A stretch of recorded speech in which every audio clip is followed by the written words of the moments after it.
Welcome to the New York Baseball Podcast. Today we welcome MLB pitcher Corey Knebel, who is currently with the Milwaukee Brewers. He has 57 career saves, and he was a 2017 All-Star. Corey, thank you so much for coming on the podcast today. How are you? Of course, I'm doing good. It's good to be on here, guys. Thanks for having me. Glad to hear that. Of course. All right, Corey. So let's kind of get started. We'll talk about, kind of what's going on. So how have you been doing with COVID, and how have you been spending your days in the quarantine that we've been facing? It's been nice to have some time with the family. So, we do what we can. Me and my workout partner in the off season, he's with the Tigers. His name's Nick Ramirez, and we've been working out over at his father-in-law's place. He's got about 15 acres, so we throw in the pasture and work out in his garage gym. So we've got everything we need in there. We do sprints on the driveway, so we get everything we need. And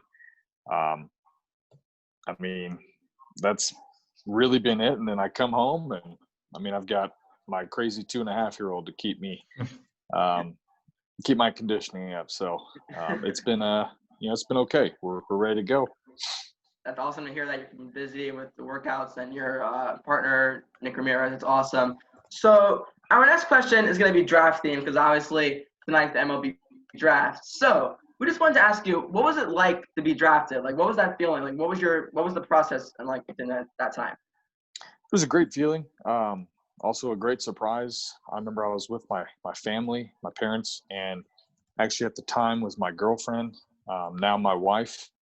And we were hanging out. We were on the golf course. We went golfing that day, and then we went and played at some sand volleyball courts that night and had some drinks, and we were hanging out. And then we ended up deciding there was a TV at the bar, so we watched it and see my name pop up, 39th pick, Detroit Tigers. And I remember seeing it, and it was a surprise to all of us. I had my phone off. My agent told me to turn my phone off, so I wasn't getting any calls or anything. So it was a complete surprise. And it was a great feeling to be with the 4 people I love the most right there. So we all took shots and fought around for everyone else at the bar, and it was a very fun time.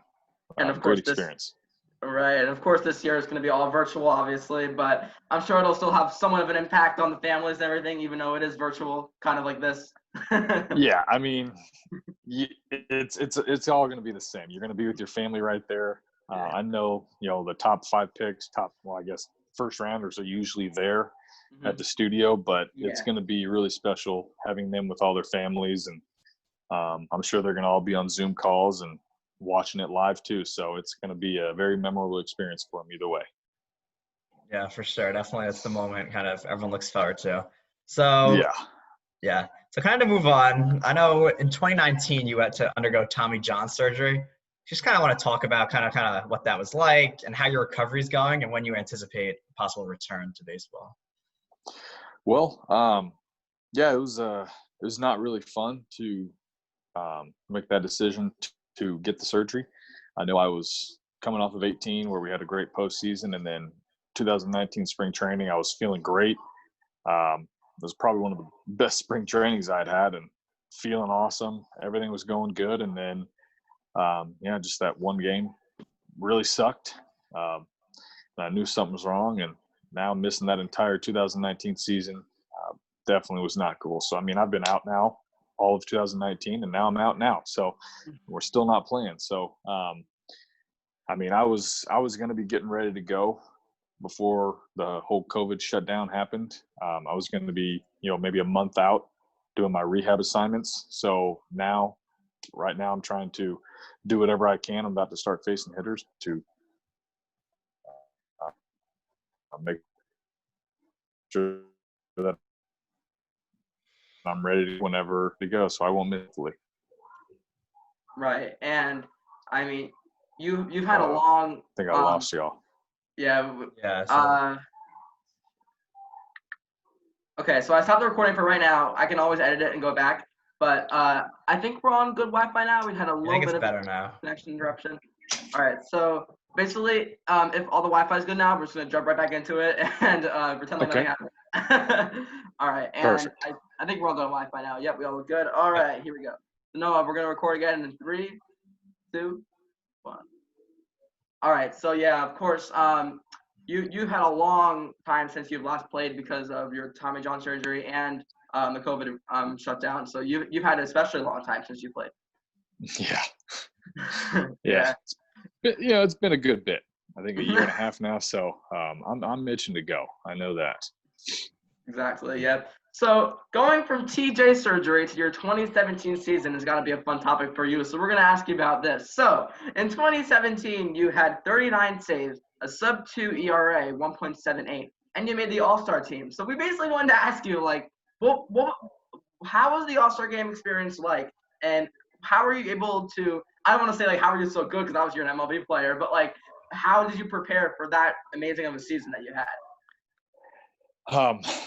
Honestly, I mean, it was a complete shock, complete surprise. I remember starting off and I was, I got told that off season that, hey, you're going to make the team. So show up to spring training and be ready to go. So I was excited, coming off of 2016, kind of iffy year for me. And so I was just ready to go, showing up, and I felt comfortable. And I went in and I just planned on doing my job. I was coming in the 6th inning, 7th inning, 8th inning, and then started getting some saves, and then I became the closer and had a great year. It was a great experience. All-Star game was really fun.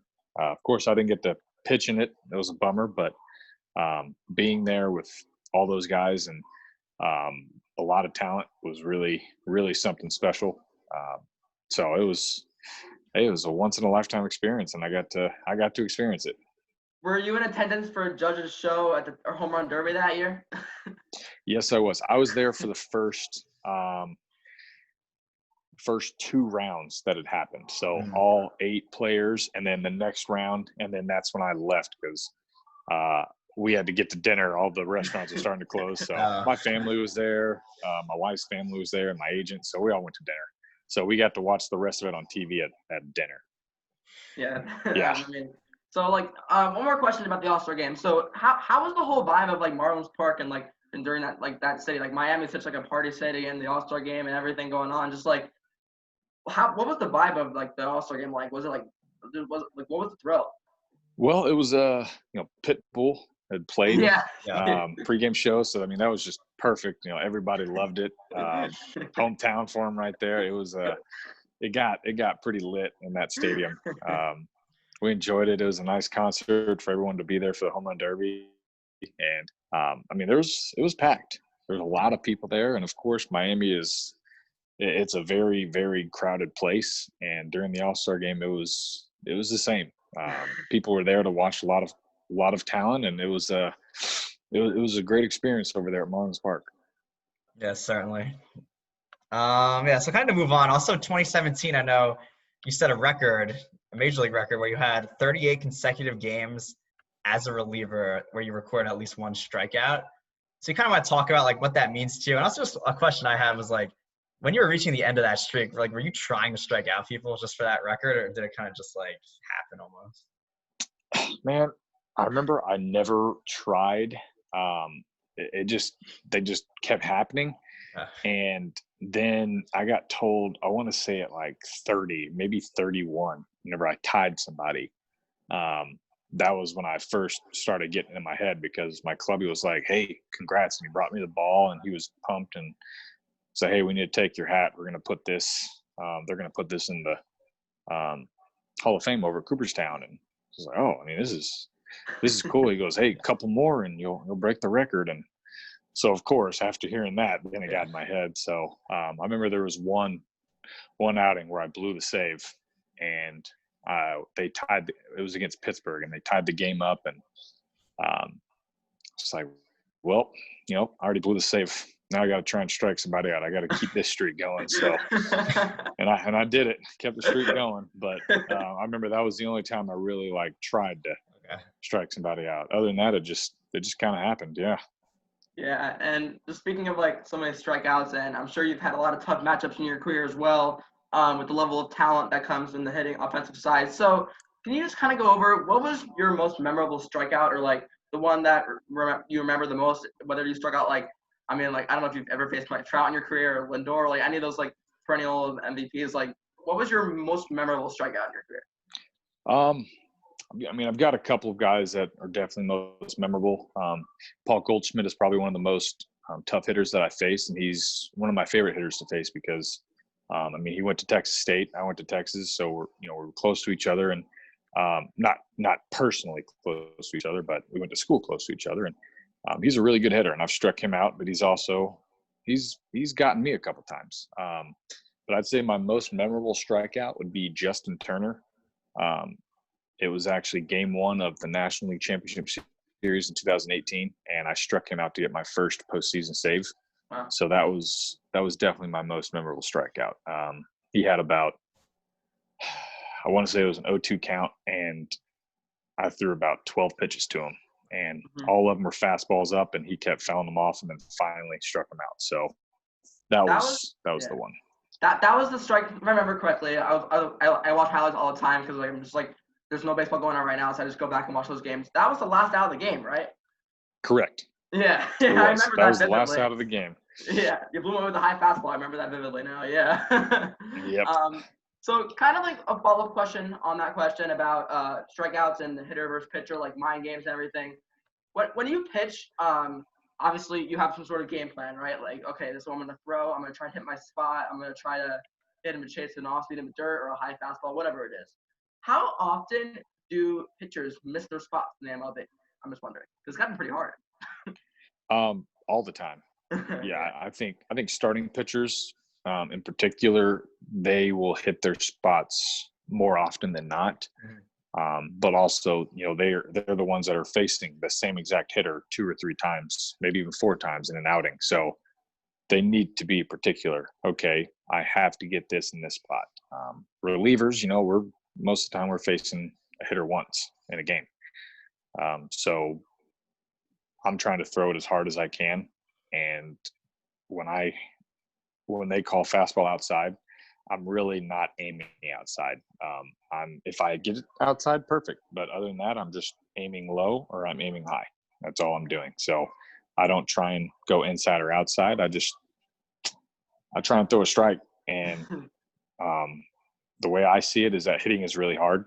And I think any hitter will also tell you that hitting is really hard. Every hitter will say pitching is easy. Well, I'm not going to tell you pitching is easy, but I will tell you that hitting is really hard. So, a hitter has about maybe 1/10 of a second to react to hit a 95-mile-an-hour fastball. So you got to be good.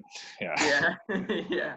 Yeah. Also, I kind of a question. You mentioned like the postseason outings. When you like play in the postseason and prepare, like, is it a lot different, or do you still go about like your normal routine, or is it like a totally different atmosphere in the playoffs? It's a completely different atmosphere. You still go about your day like a normal day.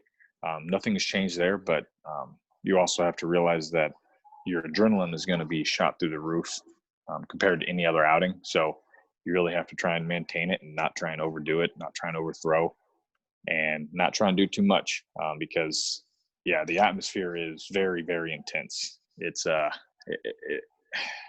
they call it the postseason for a reason. It's a completely different season. Speaking of the atmosphere, how loud was Miller Park when you were like in the game? Like I remember watching on TV, like it just like you can almost feel like the sound like through the stadium. How loud was it? Like was it like I'm just wondering. It's a very, very loud stadium. Especially in the postseason we keep the roof closed because it's cold out. And when the roof is closed, it's a very loud ballpark. You can feel the rumbles from it. I mean, remember my buddy had texted me after, and he said that it was way too loud at some points for him to even hear the game. You can't even hear the announcers. It was just the fans were so loud. So it's and it was. I mean, you can't hear anything. So it's really cool. As a pitcher, do you feel like that benefits you, like just like the crowd noise, or do you feel like it hurts you almost when you're trying to focus on the pitch? I mean, I'll be honest, you don't really hear anything anyway when you're on the mound. I mean, you're so locked in. And then it's like when I was in the bullpen getting ready to go in, or, the 4th or 5th inning when you're down there and you're watching the game and we score a run, the place goes insane. It's very loud. So after I got that first save in game one, I mean, the crowd went crazy and I went crazy. I was screaming because I was pumped. So, I mean, all I know is that the fans were really loud, but yeah, I wouldn't say it hurts me. I'd definitely say it would benefit me hearing that. It definitely benefits the home team for sure. Gotcha. And also, kind of another fun question. I know you mentioned Goldschmidt, but who was like the hardest hitter that you've ever faced? Like, who always seemed to like have your number? Yeah, Goldschmidt Okay. also. He is one. I haven't faced him now that he's been with the Cardinals, but being with the Diamondbacks, I mean, I remember when I first got called up with the Brewers in 15, I have faced him so many times. I want to say he's hitting like 600 off me, maybe even 700. He's just he's a very good hitter who I've faced a lot. And of course, I know at the Cubs, I've faced a lot of them, but I want to say me, Rizzo, Baez, and Bryant, kind of even. You know, Bryant's hit a home run off me. Rizzo's hit a home run off me. Baez has hit a home run off me, but I've also struck all three of them out a couple times. So it's, you know, it's kind of a back and forth. And I think Goldschmidt is probably one of the best hitters I've faced. He's definitely he's hitting a high average on me. Well, we'll get that stat later, and hopefully it'll make you a little happier. But like maybe you're thinking it's too higher than it is, but yeah, you know, I've never looked at the stats, so I just always think in my head. When you go back and think about different moments, so like do like the bad moments, like the home runs or like doubles, do they stand out more than like the strikeouts, or is it like they both stand out? Yeah, you know, you always remember those tough ones. Yeah, like how did Goldschmidt hit I remember him hitting a double off me on a great curveball. Like and he hit it to right field. So he hit it opposite field and it like hit the foul ball line. Like, how did you do that? So that's what really stands out most of the time. Right. And so this just popped to my head. This is actually off script, and I wanted to pick your brain on this a little bit. What is your opinion on the possible electronic strike zone that might be coming into the MLB? I know that there's like pretty much two different sides with this, like old school, new school. Like, which one do you prefer? So just kind of wanting to get your opinion, being a pitcher. Like, are you in favor of that, or do you kind of like, I'd rather have the human element? Well, I mean, if it happens, it happens. Mm-hmm. You know, we have to be willing to make changes. That's just how it is. Mm-hmm. But I would think that it would probably benefit me, just depending on how they do the strike zone. Because my curveball most of the time, when I throw it for a ball when it's up, you know, the umpire will call it a ball, but the electronic strike zone will consider it a strike. And same thing, if I'm bouncing it, it crosses the plane as a strike, and the umpire would normally call it a ball. So my curveball would definitely benefit from the electronic strike zone. So, you know, but also my fastballs, not a lot of them would be strikes. So that's just how it's going to be. You're gonna win some, you're gonna lose some, right there. Right. Because like personally, and I think I'm not sure if you agree with me on this, but I like seeing sometimes like the flair of like the umpire and the player and like the arguments. Like even though I'm sure the players are not very fond of it, like it's entertaining as a fan if it's like a little argument. I just feel like I like the human element of the game. You know what I'm saying? Yeah. I think that it's how it should be. I mean, you keep the human element in it because, hey, every pitcher is going to tell you. I mean, I've had plenty of umpires that have given me strikes that are definitely balls. And, yeah, I've also had plenty of strikes that were called balls. It's just, yeah, the human error right there. So some have benefited me, some have hurt me, but it's just how the game is. I mean, it's a game of inches. So that's how we need to play it. I enjoy it like that. Yeah, for sure. All right, so I'll kind of move on. Obviously, with coronavirus, you know, suspending the season, we're just kind of know, like, have you been keeping in touch with the Brewers, kind of, and your teammates during this time, and like, how have you been doing that? Yeah, we this is the first week we're taking off. We usually have a bullpen meeting every week, and we just go over hitters. We do it, you know, as bullpen coach, pitching coach, our video guys. We just kind of get together on a Zoom call and we talk, we hang out, and we do that. And then we normally have chapel. We've normally got just group calls. So I'll check in with some of the guys here and there that are up in Milwaukee. Some of them are out in Arizona. So, we're just doing what we can to stay sane, I guess, and get ready to go. So I know here pretty soon I should be going up to Milwaukee to start training up there. But it's kind of all up in the air right now. Right. Yeah. And to sort of wrap things up, and we really appreciate your time today. So do you have any advice to any young listeners that might be listening to this right now, who are pitchers, even like hitters, on like just any advice to them on their playing days? Yeah, I think definitely it's a long career that you have to play. I mean, I know everyone out there who will be watching this, a lot of them, started playing when they were 3 or 4 years old, and they've been playing every year since. Well, it's a big commitment, I know. Luckily my parents, they let me play multiple sports in high school. And then finally my junior year, my dad was like, you got to choose one sport. Okay. So I chose baseball. And I think by doing that, by my parents not forcing me to play baseball, it really helped me find out, okay, which one do I love more? And I love baseball. So, I stuck to it. And, I'll be honest, I wasn't that good in high school, but I took some time and learned a lot in college and listened to my coach and listened to my strength coach. I gained some weight and I gained some velocity by doing that. And it helped me out. So, I would have never thought I would have played pro ball, and here I am now. So I'd say no matter who you are, stick with your goal and listen to the guys that are trying to help you, and stay away from the guys that are trying to hurt you, and you'll stay on the right path and you'll achieve your goal if you keep fighting for it. Corey, if I could shake your hand, I would, but obviously we're virtual right now, so that's not going to happen. But thank you very much for the interview. I really appreciate it. This was awesome. I hope all our young listeners took some of Corey's insight and reflected it into their own game. So thank you so much for being on, Corey. And any final thoughts, Noah? Yeah, thanks, Corey. We appreciate your time. Any last words you want to say?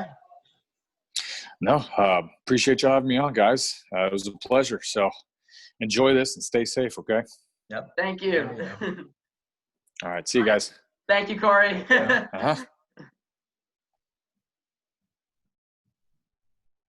Bye. Oh, well.